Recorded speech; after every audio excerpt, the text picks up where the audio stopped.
Good morning students. How are you doing?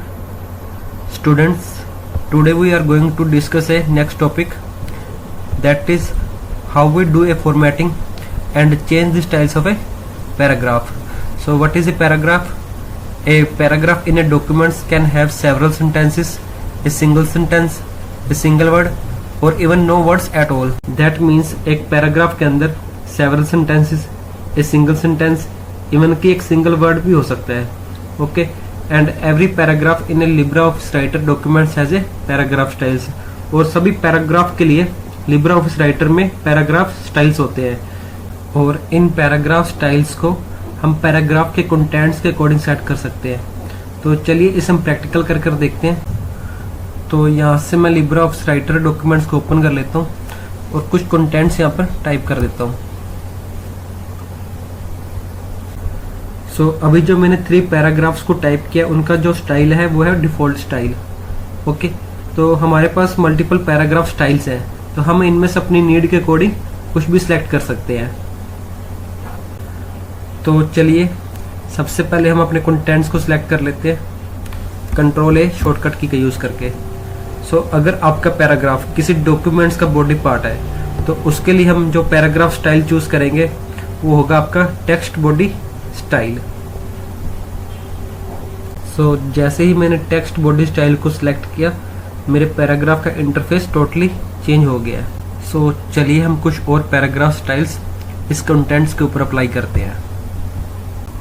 और जो आपका फर्स्ट पैराग्राफ है इसके अंदर मैं थोड़ी लाइन स्पेसिंग कर देता हूँ ताकि आपको चीज़ें थोड़ी और अच्छे से क्लियर हो जाए.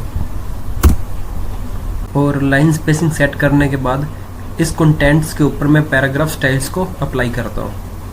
So first of all first paragraph को सिलेक्ट करते हैं.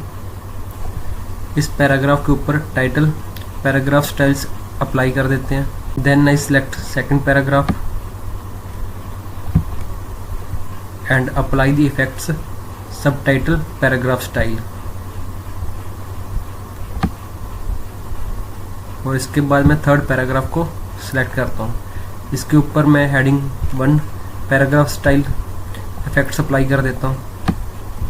और इस पैराग्राफ के ऊपर heading 2 paragraph styles effect apply कर देता हूँ.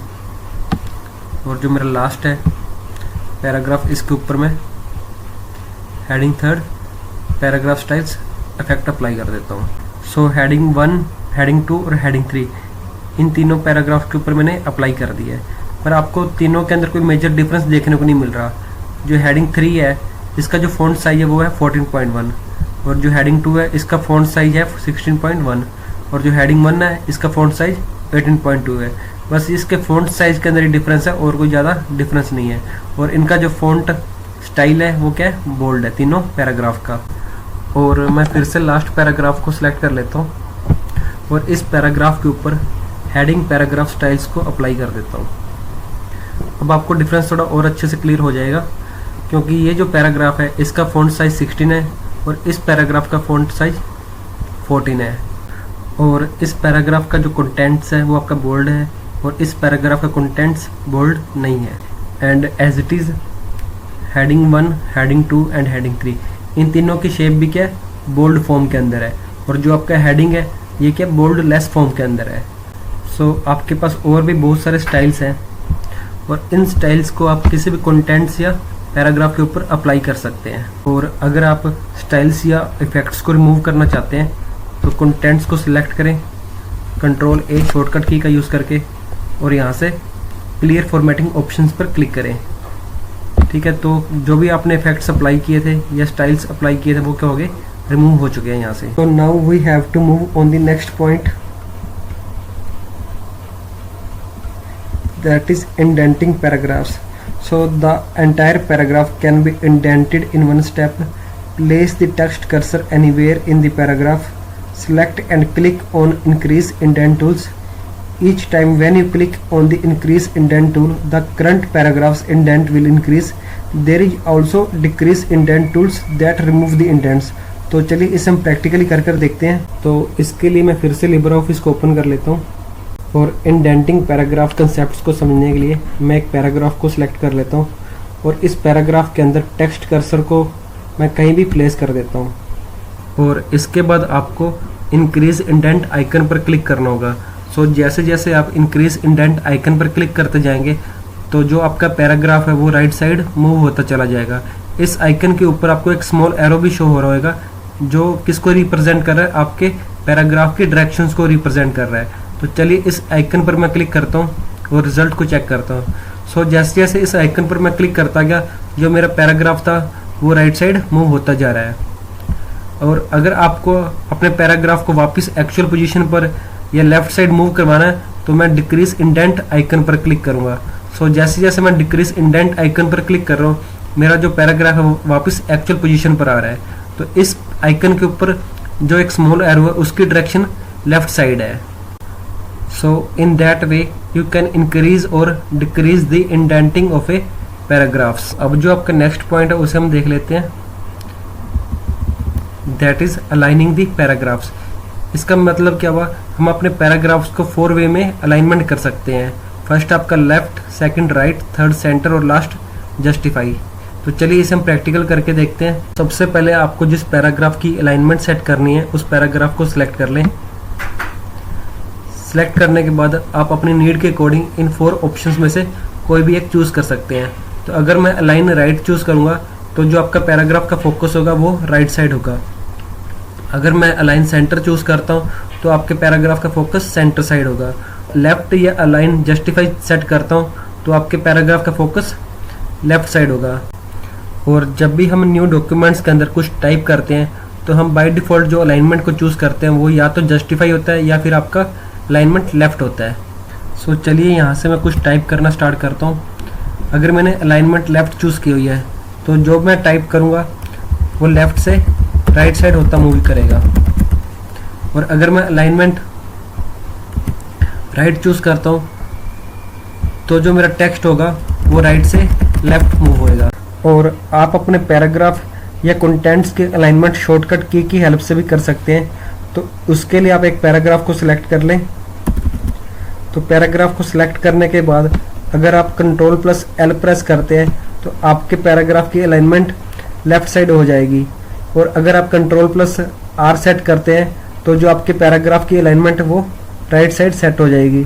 और अगर आप Ctrl+E सेट करते हैं तो आपके जो पैराग्राफ की अलाइनमेंट सेंटर साइड होगी। और ऐसे ही अगर आप Ctrl+J सेलेक्ट करते हैं तो आपके पैराग्राफ की अलाइनमेंट जस्टिफाई हो जाएगी। So now we have to move on the next point, that is how can be change the font colour, highlighting and background colour of the text. तो इसके लिए मैं फिर से लिब्रा ऑफिस को ओपन कर लेता हूँ और आपको जिस टेक्स्ट को कलर प्रोवाइड करवाना है उस टेक्स्ट को सिलेक्ट करें। और सिलेक्ट करने के बाद इस फ़ॉन्ट कलर नाम के आइकन पर क्लिक करें। और जैसे इस आइकन पर क्लिक करता हूँ मैं, मेरे पास मल्टीपल कलर्स के ऑप्शन आ जाते हैं। तो आप अपनी चॉइस के अकॉर्डिंग कोई भी कलर सेट कर सकते हैं।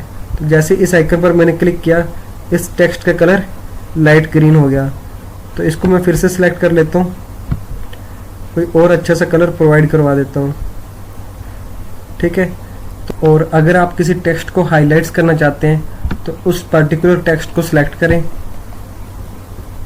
और इस आइकन पर क्लिक करें। तो आपका जो टेक्स्ट होगा वो क्या होएगा, हाईलाइट्स हो जाएगा।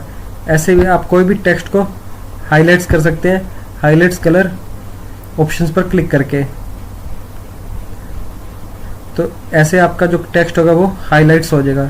एंड इन दी एंड अगर आप किसी टेक्स्ट के अंदर बैकग्राउंड कलर सेट करना चाहते हैं तो उस पर्टिकुलर टेक्स्ट को सिलेक्ट करें। सिलेक्ट करने के बाद फॉर्मेट ऑप्शंस पर क्लिक करें। तो इस सब मेन्यू के अंदर आप पैराग्राफ ऑप्शंस पर क्लिक करें तो एक डायलॉग बॉक्स ओपन होगा। और इस डायलॉग बॉक्स के अंदर आप एरिया बटन पर क्लिक करें, देन कलर बटन पर क्लिक करें। तो यहाँ से आप कोई भी कलर को सेट कर सकते हैं। Then click on okay button. तो आपका जो बैकग्राउंड कलर है उस टेक्स्ट का क्या हो गया, वो सेट हो चुके हैं। और इसके बाद जो आपका नेक्स्ट पॉइंट है वो है how can be using the bullets and numberings. तो इसके लिए हम लिब्रा ऑफिस को फिर से ओपन कर लेते हैं और यहाँ मैं कुछ वर्ड्स को टाइप कर लेता हूँ। सो टाइप करने के बाद इन वर्ड्स को मैं सिलेक्ट करता हूँ, then click on the toggle number lists. तो जैसे इस लिस्ट पर मैंने क्लिक किया, जो मेरा कंटेंट्स था उसको 1 2 3 4 5 नंबरिंग मिल चुकी है। अब अपने नीड के अकॉर्डिंग इनमें से कोई भी एक ऑप्शंस को सिलेक्ट कर सकते हैं।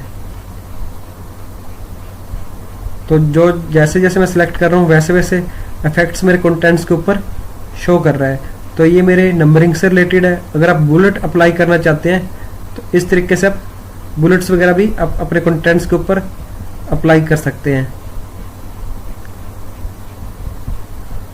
सो स्टूडेंट्स, आज का वीडियो सेशन बस इतना ही। इस टॉपिक से रिलेटेड अगर आपके कोई भी डाउट्स है तो आप मुझे टेक्स्ट मैसेज करके पूछ सकते हैं। So thanks for watching, have a nice day.